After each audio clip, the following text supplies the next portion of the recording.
Right, hi guys. I know you've been waiting for this moment for a very long time. A lot of the audience have been wanting to, be mentored by you, Ken, learn a lot about you, who you are as an individual, get some tips on how they can, reach the standard and the status you have attained at this very moment. Is there anything you'd like to say to your audience before we start? Greetings, Masikati. How are you? Awesome, awesome. So I've got a few questions for you, Ken, from two of your followers. The first one is from Sandra. Her first question is, how can I help my country positively and change the narrative about Zimbabwe? Very deep and powerful. Thank you for that question. You need to speak into the heart of what it is that you want to change. Because at the end of the day, if your heart's not in it, then it's not going to happen. And it's about commitment. At the end of the day, it's easy to say things. My father used to say, talk is cheap and money buys the whiskey. And really, at the end of the day, the Americans say, you got to walk the talk. So it's really about doing. It's not what you say. A lot of things have been said, good and bad, about our country. The narrative is not great. And the propensity of press is to sell newspapers. So you look at the sensationalism news out there, and we tend to be driven by that narrative, and that becomes our reality. They say a person's perception becomes their reality. So if you want to change the perception of our country, if you want to change the perception of the negativity, if you want to change the narrative of our country, what is in your heart? And how are you going to put that into action? Actions speak much louder than words. So in my case, my actions is rebuilding the country with 1 billion bricks by 2050. And that's my reality. My heart is in that. I know I'm going to achieve that. And I know as we build the country, as we put up more buildings, we just launched Block 2, Millennium Heights the other day, as we continue to build, as people can see those buildings coming out into the sky and rising up out of the ground, that becomes the reality. It's a positive thing. People are moving into those buildings. It becomes their home to live in. We're creating these lifestyle communities. So let me put it back to you. What can you do for your country? Because what you do for your country is going to change the narrative. That is an insightful answer. And I think one key take from this is it's baby steps, Yeah, it really is. You just have to start small with whatever you can. We must reach for the stars. One of my original ambitions in life was you aim for the stars, and even if you don't reach the stars, you'll land on the moon. But if you don't aim for the stars, you're not even going to leave the stratosphere. You'll remain on ground zero. So reach for the stars. It is about taking small steps, baby steps, one thing at a time, one day at a time. But slowly they build up, and over time it accumulates into something great. Second question is from Patrick Harry. What legacies can be left behind other than wealth and materialism? Wow, Patrick, that's profound. At the end of the day, leaving a legacy is much more important than being successful. They say to move from being successful to significant, from moving from success to significance, is one of the most important things a person can realize in their lifetime. And that actualization is a process that started with me. I was successful at a young age. I was a millionaire in my 20s. In my 30s, I had 100 companies, 30 to 50 partnerships. And in my 40s now, my late 40s, I'm 49, I'm about to turn 50. I've realized that it's not so much of having that success, that wealth that I've made. It's about leaving behind something that's greater than me. So my advice to you, Patrick, is find something that will live on after you. What are you going to leave behind when you've gone? What kind of story is going to be told about you? That's the legacy that you hold on to. Family businesses, generational momentum, wealth creation are things that I love to talk about. And I believe one of the greatest legacies that a family can leave is the wealth that they create in their lifetime to pass on to the next generation. And it's not about wealth that's created to be spent, because they say the first generation makes it, the second generation keeps it, and the third generation blows it. It's not about spending the money. It's about how do you hold on to it, and how do you make that work not only for yourself, your family, for those in your immediate circle, but how do you make that work for the greater community? How do you make that work for the greater cause of humanity? That's a legacy that's worth leaving behind. Wow, that was so profound, eh? So I personally look up to you, Ken. I thought I might as well take advantage of this opportunity Sure. to ask you a few questions. The first question I wanted to ask you was, so the thing is, Zimbabwe is such a volatile economy, and a lot of Zimbabweans are living from hand to mouth, right? How can the average Zimbabwean build from scratch? Well, the answer is not capital. And you've heard it from many mentors, many business leaders. It's not about looking at the source of capital or the lack of capital that we have. You want to build something from the start, find something that works, right? The question that I would raise is, how do you find something that really is a need at the moment? Either it's a good or it's a service. You got to find that product or good that you're offering that's really needed by someone. Is what you're providing fulfilling a need? Because if it's not fulfilling a need, then you're doing the wrong thing. You need to find something else. So if the goods or services that you're offering are fulfilling a need, that's where you start. If it fulfills a need of a customer, you can grow on that, because potentially there could be more than one person who has that need.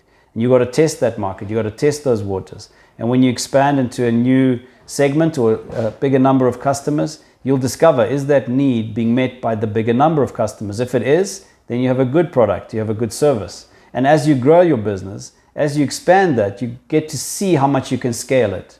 Because scaling a company or a business or a product or service is not as important as making it work, making it really meet the need. It's about creation. If you look at creation, even ourselves, we created by our Creator to fulfill a need. He's given us an inherent purpose that we came to earth to do. And when we fulfill that need, we are creating the purpose of the Creator, which is He created us for a purpose. You go and create a product to serve a particular need. The person who invented the electric light bulb, who happens to be my great-great-grandfather, Sir Joseph Wilson Swan, invented the light bulb to shine a light. If when you switch the switch on, the light doesn't shine, then the light is useless. It's fulfilling the need of providing light. So at the end of the day, when starting a business, look for what the need is.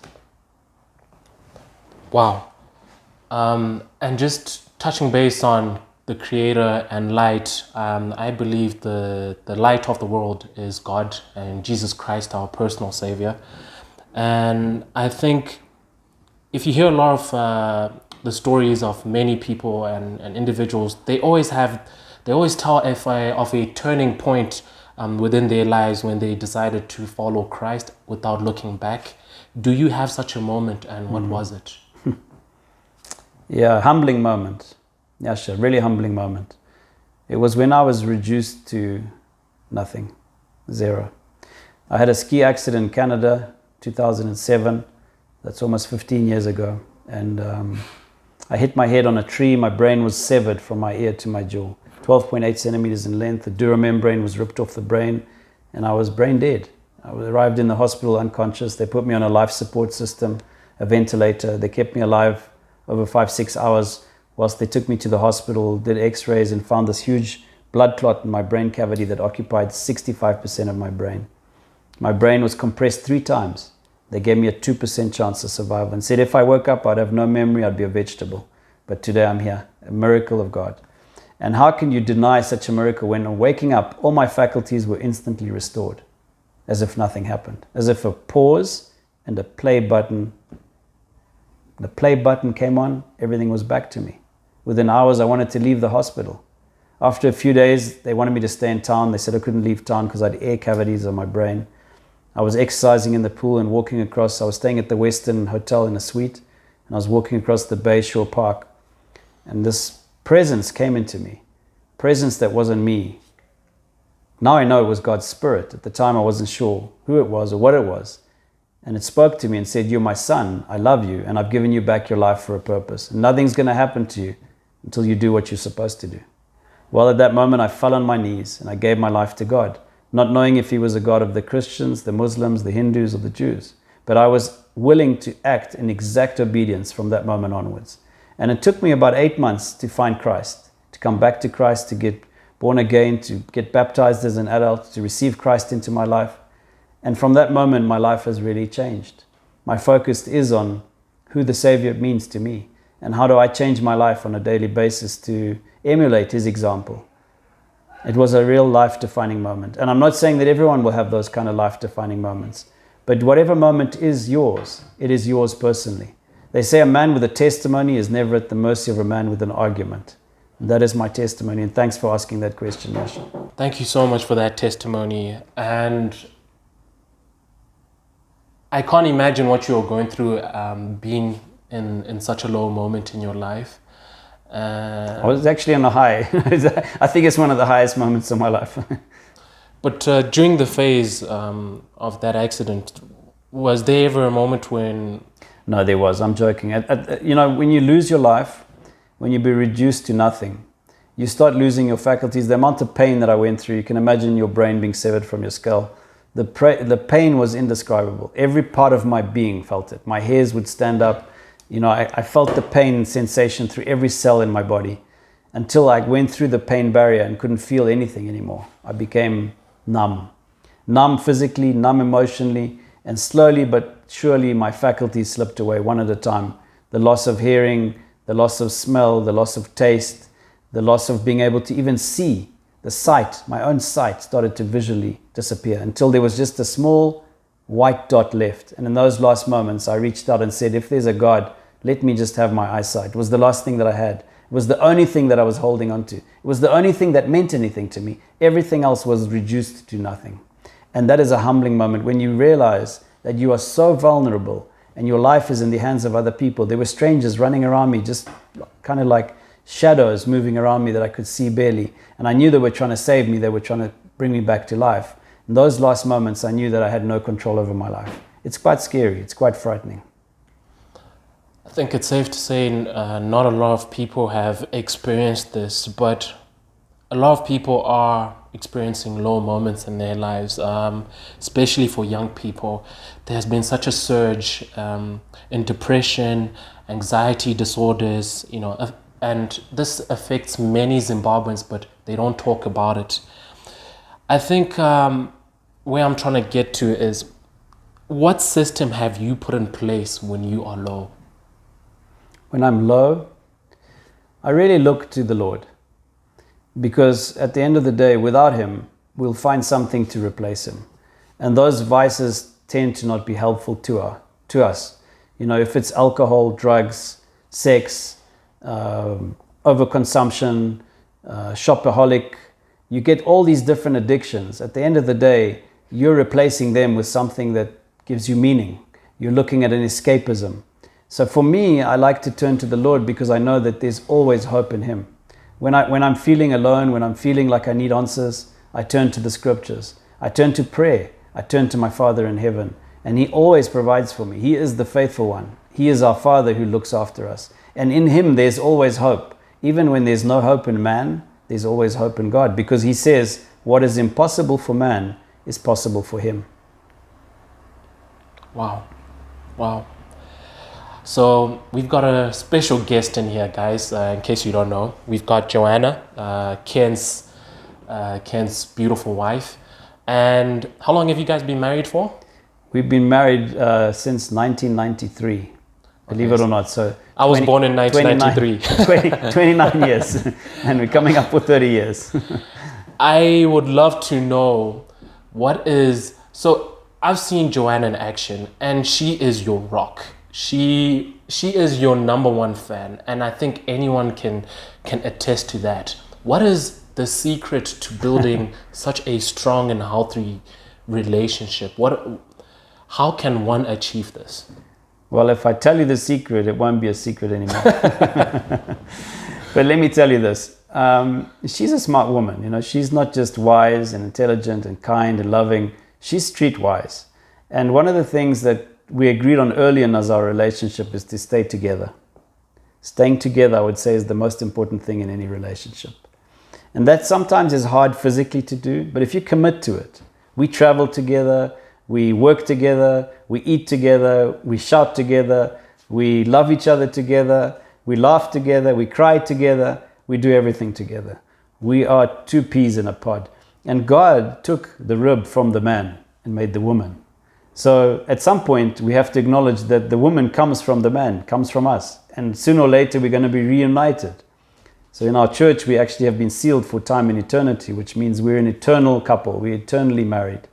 And being an eternal bride, an eternal wife, I don't have another option. I need to learn how to live with her in this life. And that's the second thing I'd say. So first thing is staying together. Second thing is give and take. In any relationship, even outside of marriage, you can't always have it one way. There's times where you have to give and you take. And it's about managing that. You know, women are special. They're put there for a particular reason. And God had a sense of humor when He gave them to us because He knew it wouldn't be easy. In fact, if you look at the third reason, the Bible says, Christ was very clear on it. In Ephesians, I think it's chapter 5, He says that a man must love his wife as much as he loves his own body, as much as Christ loved the church. So for men to love doesn't come naturally. It's much easier if He said to the woman, love your husband, but He said to us, love our wives more than we love our bodies. And He said to the wife, which is really difficult for them, respect your husband, treat him as Lord. And for us men, it would be easier to respect our wives, but He didn't do that. He said they must respect us. So that's why it's a challenge, and God has put it there to make it a challenge for us. And I think if you do those three things, and most importantly, if those three things are centered in Christ, if your relationship is based on Christ, it's almost a formula of guaranteed success. So Christ is the solution. Absolutely.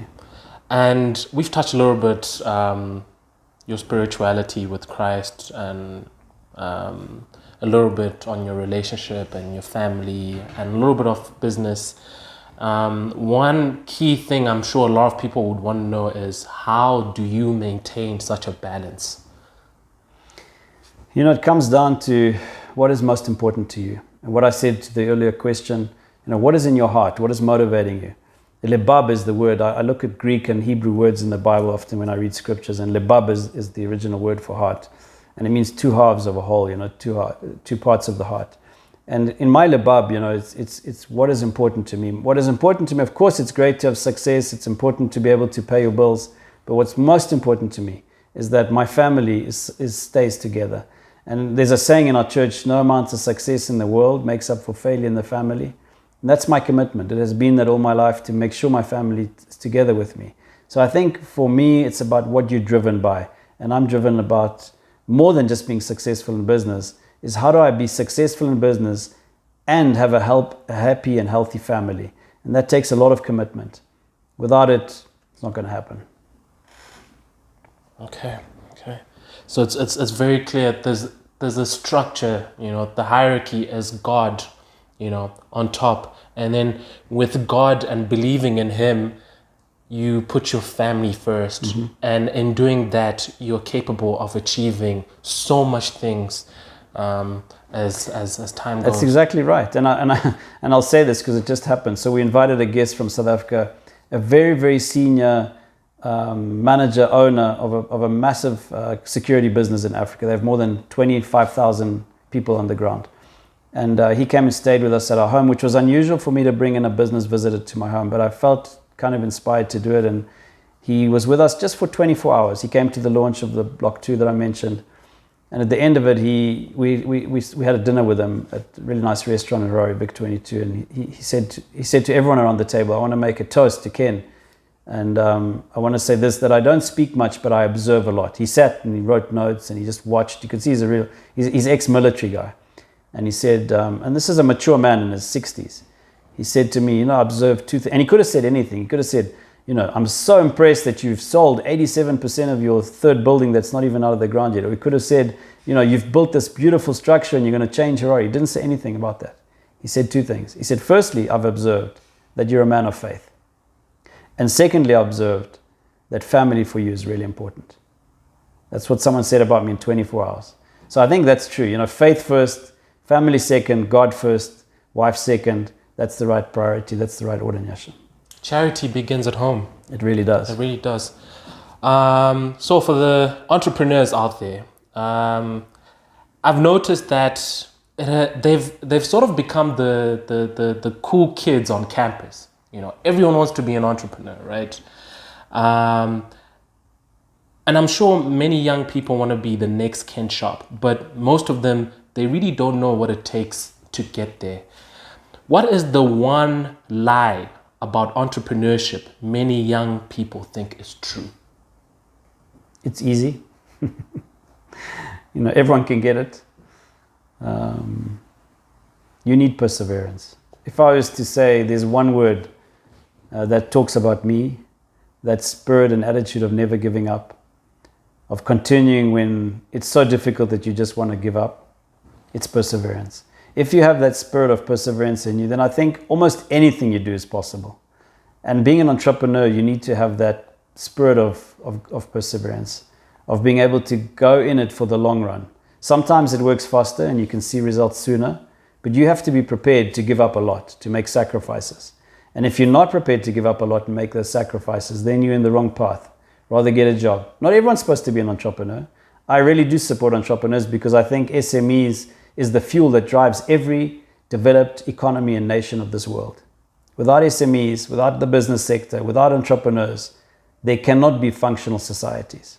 And I also believe that it's God's blessing, generational blessing to us, to take the one talent that we've given and magnify it into 10. Only an entrepreneur can do that.